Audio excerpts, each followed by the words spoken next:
Hay dolores que no gritan, solo silencian todo alrededor, y cuando el luto entra por la puerta, a veces es la niñez la que sale por la ventana.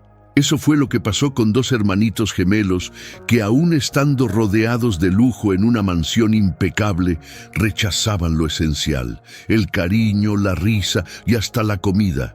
La ausencia de la mamá transformó esa casa en un castillo helado donde ni las comidas tenían sabor. Ninguna niñera se quedaba, ningún juguete bastaba. Y el papá, un empresario millonario, se refugiaba en el trabajo, pensando que eso era proteger, cuando en realidad solo era esconderse. Pero, ¿qué pasa cuando alguien entra en silencio, sin prometer nada, y cambia todo? Eso fue lo que hizo una mujer sencilla, sin currículum brillante, pero con algo raro: sensibilidad. No trajo magia ni reglas. Trajo afecto, un cuaderno azul y una escucha verdadera. Esta historia va más allá de una casa rica y niños tristes. Habla de nuevos comienzos, de conexión afectiva, de una niñera cariñosa que se volvió ancla para una familia hundida en el luto. Si alguna vez pensaste que ya no había solución, tal vez esta historia te demuestre lo contrario. Todo parecía perfecto desde afuera. Una mansión deslumbrante en el interior de Sao Paulo, carros importados en la cochera y dos gemelos rodeados de juguetes caros y tecnología. Pero ahí adentro, el silencio era ensordecedor. Desde la pérdida repentina de la mamá, ninguna sonrisa resistía mucho tiempo.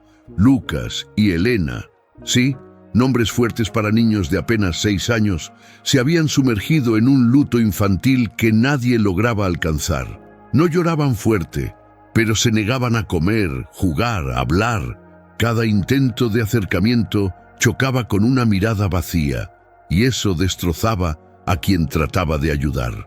El papá, Gustavo, empresario respetado en el sector de inversiones, se encerró detrás de pantallas, gráficos y juntas interminables. Viajar era su escape preferido.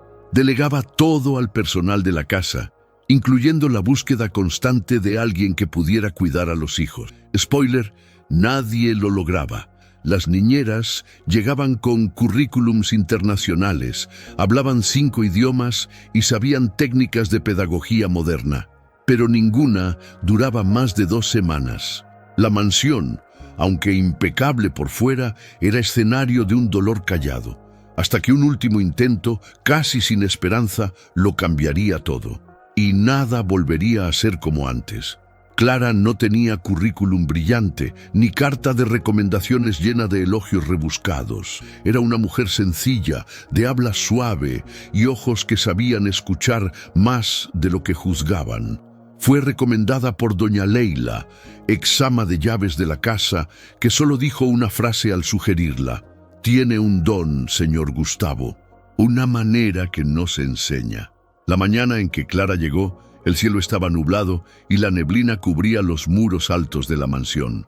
Bajó del carro con una mochila gastada y un cuaderno de pasta azul en las manos. Sin prisa, observó el jardín y respiró profundo. Fue recibida sin entusiasmo. Nadie creía que duraría más de una semana.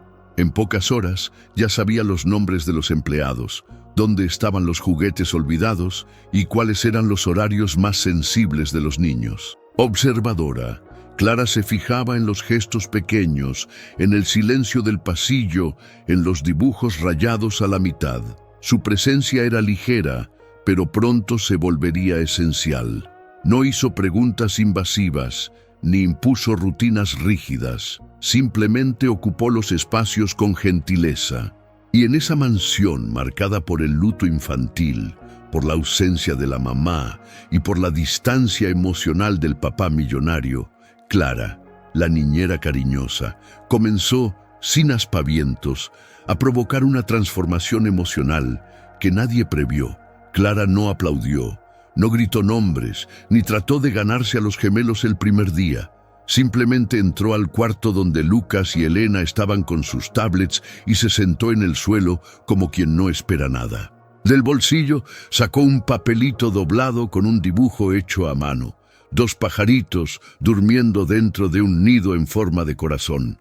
ni una palabra, solo el dibujo, dejado entre ellos como quien planta algo sin saber si va a germinar. Los ojos curiosos de Elena parpadearon por un instante, pero pronto volvieron a la pantalla. Lucas fingió ignorar. Aún así, Clara permaneció ahí por más de 20 minutos, solo acomodando los cojines y observando en silencio. Al segundo día, llevó plastilinas de colores y comenzó a moldear animalitos en la terraza. No invitó a nadie, simplemente dejó todo ahí. Por la tarde, Lucas apareció y creó un pequeño robot azul. Clara lo vio con encanto verdadero, sin exagerar. Al día siguiente, fue Elena quien vino con una mariposa rosa en las manos, sin forzar abrazos, sin exigir afecto, solo siendo presencia constante, tranquila y predecible. Y poco a poco, esa niñera que parecía invisible comenzó a construir un vínculo con los niños. Un lazo basado en gestos simples, papelitos cariñosos, comidas creativas y escucha verdadera. Fue ahí donde nació la tía Clarita y el inicio de una niñez sanada. La mansión, antes marcada por un silencio espeso, comenzó a emitir nuevos sonidos, risitas por la escalera, pasos corriendo por los pasillos, platos raspados hasta el final. La alimentación lúdica que Clara proponía se volvió rutina. Creaba historias para cada ingrediente. La zanahoria era la varita del valor. El arroz formaba estrellas mágicas. Los empleados empezaron a llegar sonriendo. Era como si la casa respirara diferente. El jardinero comentaba que el jardín parecía más florido. La cocinera inventaba recetas nuevas solo para ver a los gemelos probar. Clara, con su manera afectuosa y serena, había contagiado cada rincón de la casa, y nadie podía explicar cómo. Gustavo, aún sin admitirlo, comenzó a posponer juntas, a trabajar desde la sala solo para escuchar las voces de los hijos afuera. Ya no era solo el papá millonario ausente, estaba tratando, poco a poco, de estar presente, y eso, para él, era más difícil que cualquier negociación con inversionistas. Había algo en la forma como Clara acomodaba los libros, como doblaba las cobijas olvidadas en el sofá, que le daba a la casa un nuevo sentido. Era como si cosiera memorias buenas sobre las heridas viejas. La transformación emocional de esa familia no era gritona, pero era firme, como raíces que crecen en silencio. Enrique, sí, vamos a llamarlo por el nombre que el destino parecía haber reservado para este reencuentro familiar, comenzó a observar a Clara más de cerca. No era solo el cuidado con los hijos lo que llamaba la atención, sino la manera como veía el mundo. Había un amor silencioso en cada gesto, un respeto por el tiempo de las cosas. Por la noche, mientras Clara organizaba los papelitos cariñosos que dejaban los gemelos, Enrique aparecía en la cocina con excusas sutiles, un vaso de agua, un pan calentado, una pregunta sobre la rutina. Ella sonreía sin exagerar, como quien entiende que el silencio también puede ser un tipo de conversación. Poco a poco, los silencios entre ellos se volvieron cómodos. En lugar de caricias, vinieron las miradas largas. En lugar de promesas, vinieron conversaciones sobre el pasado, sobre la nostalgia, sobre lo difícil que es continuar cuando el dolor todavía vive en la sala. Clara escuchaba sin juzgar. Enrique hablaba sin prisa, y en ese intercambio sutil, sin grandes declaraciones, nacía un vínculo difícil de nombrar. La memoria de la mamá todavía estaba presente, y Clara nunca trató de sustituirla. Al contrario, hablaba de ella con delicadeza, con verdad. Eso hizo que Enrique la admirara aún más. Esa niñera cariñosa no solo estaba reconstruyendo a los niños, estaba, sin saberlo, devolviendo color al corazón de un hombre que ya había dejado de sentir. Era una noche fría de martes, de esas en que la chimenea se vuelve el corazón de la casa. Clara preparaba chocolate caliente con canela y los gemelos estaban acostados sobre cojines, escuchando una más de sus historias inventadas. Enrique, callado, observaba desde lejos. No era el cuento lo que lo emocionaba, era toda la escena. Cuando los niños se durmieron, él la acompañó hasta la cocina, como quien no se quiere despedir todavía. Clara lavaba las tazas con movimientos lentos, y Enrique, por primera vez, se acercó sin un motivo práctico. Sus ojos buscaban algo, tal vez valor. Los de ella, suavemente, acogieron lo que estaba por venir. El beso no fue impaciente, fue como todo lo que había entre ellos, tranquilo, honesto, lleno de significado. Un gesto silencioso, pero que gritó dentro de los dos. No fue planeado, tampoco ensayado. Pasó en el momento justo, en el lugar justo, entre dos personas que ya no sabían cómo amar, pero estaban reaprendiendo. Después de eso, ninguno de los dos lo comentó. No hubo conversación larga ni promesas apresuradas. Clara subió con pasos ligeros, el corazón descompasado, y Enrique se quedó ahí, parado, viendo el vaso vacío sobre la mesa. Por primera vez en mucho tiempo, no sentía miedo, sentía ganas de quedarse. Lucas fue el primero en notarlo. Los niños tienen ese radar silencioso para los sentimientos verdaderos. No dijo nada, pero empezó a quedarse más cerca de Clara en los momentos en que Enrique se acercaba, como quien aprueba con un gesto callado, sin necesidad de entender todo, solo sentir que eso hacía bien.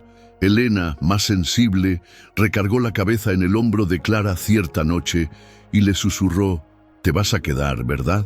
No había exigencia, solo deseo. Clara tomó su mano con delicadeza y solo respondió: «Si depende de mí, sí». La niña sonrió y volvió a dormirse. En esa respuesta simple estaba la promesa que más importaba. Al día siguiente, los dos dibujaron juntos una casa con 4 personas tomadas de la mano y un sol enorme allá arriba. Clara guardó el papel con cuidado, como quien sabe que ahí existía un símbolo de algo más grande. Esa familia reconstruida no necesitaba apellidos iguales, solo vínculos reales. A partir de ahí ya no había duda. Los gemelos ya no veían a Clara como una niñera que venía y se iba. Era parte de la rutina con afecto, de los cuentos antes de dormir, de la mesa del desayuno con frutas cortadas en formas chistosas. Era presencia materna, no en el lugar de la que se fue, sino al lado de su memoria. Las mañanas tomaron otro ritmo. Enrique despertaba más temprano, cambiaba el saco por la camiseta y se sentaba a la mesa antes de que el jugo estuviera listo. Clara se reía con los gemelos mientras preparaba hot cakes en forma de estrella. Era el tipo de rutina con afecto que antes parecía inalcanzable. Ahora era solo el comienzo del día. En las tardes libres, Enrique ayudaba a regar el jardín con Lucas o leía cuentos en voz alta para Elena, con Clara a su lado escogiendo los libros. A veces hablaban de cosas simples, como el sabor del pan de elote de la niñez. Otras veces se permitían silencios que decían más que 1000 frases ensayadas. Clara seguía con la misma ligereza de antes. Organizaba la biblioteca con el jardinero, le enseñaba a Elena a hacer pulseras con cuentas de colores y se reía de los inventos de Lucas con botes de pintura y cartón. Enrique observaba eso con una admiración que crecía en silencio. Ahí había amor, pero sin urgencia, solo presencia. El amor después de la pérdida no vino como avalancha, vino como brisa. Clara y Enrique no necesitaban definir lo que eran, porque vivían como quien ya lo sabía. Y mientras los gemelos florecían en cada gesto, cada papelito, cada risa espontánea, la mansión antes helada ahora parecía una nueva casa, con alma, calor y rumbo. Una tarde de domingo, los papás de Beatriz, los abuelos maternos, avisaron que harían una visita. Era la primera vez desde la pérdida de la hija. Clara se puso nerviosa, pero no lo demostró. En lugar de eso, preparó con los gemelos un pastel sencillo de elote y organizó servilletas con dibujos hechos por ellos. Cuando los abuelos llegaron, encontraron a 2 niños sonrientes, tomados de la mano con Clara, y una mesa arreglada en el jardín. El impacto fue inmediato.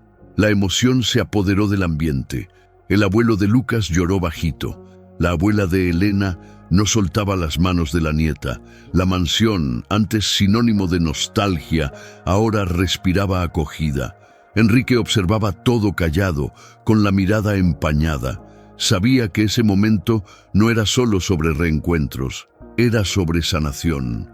Al final de la tarde, la abuela llamó a Clara aparte y le susurró con los ojos húmedos: «Gracias por devolverles la vida». Clara solo asintió con la cabeza, aguantando el llanto en una sonrisa. Algunos días después, Enrique preparó un almuerzo en el jardín. Invitó solo a los más cercanos. Cuando se levantó con un sobre en la mano y se lo entregó a Clara, nadie sabía qué esperar. Adentro había un dibujo hecho por Elena. 4 personas tomadas de la mano bajo un corazón enorme con la frase «Nuestra familia». Clara no dijo nada, solo lloró, y fue suficiente. Clara nunca trató de borrar lo que existió. Al contrario, enseñó que el amor puede caber en más de un lugar. Beatriz siguió viva en los recuerdos, en las preguntas que hacía Elena, en los dibujos de Lucas. Pero ahora, al lado de esa memoria, había espacio para nuevos afectos, construidos con cuidado y presencia. La mansión, antes fría y silenciosa, se volvió refugio. El desayuno tenía olor a pan horneado y sonido de carcajadas infantiles. Clara dejaba papelitos en las almohadas. Enrique llevaba flores recogidas por los niños para la mesa. Todo era sencillo, pero era exactamente ese el poder: transformar lo común en extraordinario. Con el tiempo, nadie más veía a Clara como la niñera. Era el corazón de la casa, el enlace entre el pasado doloroso y un futuro lleno de luz. Su nombre estaba en los dibujos del refrigerador, en los planes de fin de semana, en los cuentos contados antes de dormir. Enrique ya no se escondía. Había encontrado un nuevo comienzo con amor, y así esa familia reconstruida no siguió perfecta, pero siguió viva, real, unida. La niñez sanada de los gemelos, el renacimiento emocional del papá millonario, la fuerza silenciosa de una mujer que llegó sin prometer nada y terminó siendo todo. Porque cuando el amor es verdadero, florece hasta donde parecía estéril. ¿Cuántas veces ya pensaste que todo estaba perdido? Que ya no había espacio para sonrisas, para nuevos comienzos, para afecto. A veces, la vida pone en nuestro camino personas que no llegan con promesas, sino con presencia. Y eso es lo que cambia todo. No es el lujo ni el tiempo, es el cuidado verdadero. Esta historia nos recuerda que los vínculos se construyen en los gestos simples, que un papelito puede sanar más que 1000 palabras, que el amor, cuando nace de la escucha y el respeto, tiene fuerza para reconstruir lo que parecía arruinado. ¿Y tú, ya pensaste en quién fue tu Clara? ¿O si ya fuiste esa persona en la vida de alguien? Cuéntanos aquí en los comentarios. ¿Qué parte de esta historia te emocionó más? ¿Crees que el amor puede nacer aún después de la pérdida? Vamos a platicar. Y si historias así calientan tu corazón, suscríbete al canal, activa la campanita y no te pierdas los próximos capítulos que seguramente también te van a tocar.